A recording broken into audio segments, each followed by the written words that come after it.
Sa iba pang balita, sinusulong ni senatorial aspirant Rodante Marcoleta na masolusyonan ang problema sa hindi maayos na supply ng tubig sa San Jose del Monte, Bulacan. Ayon po kay Marcoleta, hindi na kasi natututukan ang batas hinggil dito. Erlo Bringas sa detalye.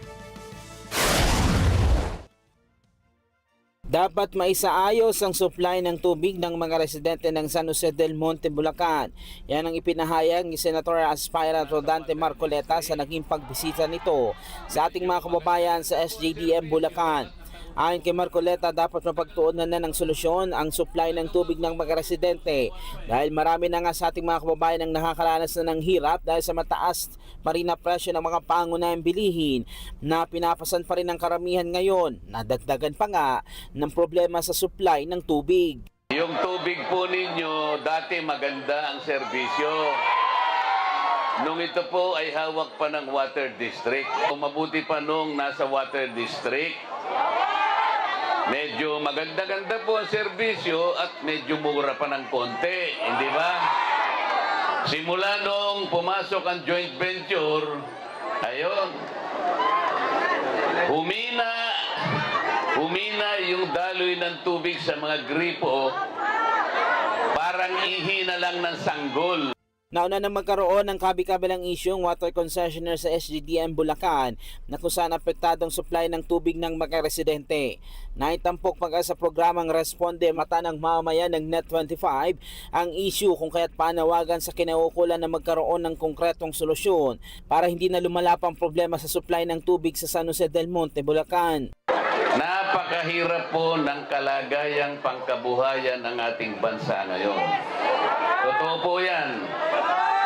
Alam po ba ninyo na napakataas po ng porsyento ng mga kababayan nating hindi na po nakakakain sa tamang oras?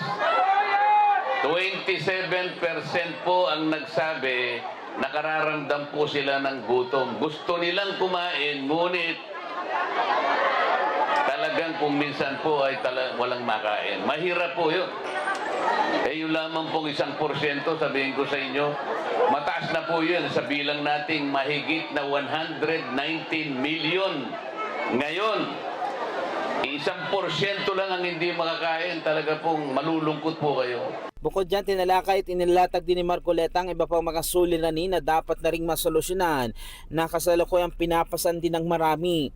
Umasa naman ang mga taga San Jose del Monte, Bulacan na masosolusyonan ang problema para na rin sa kapakinabangan ng marami.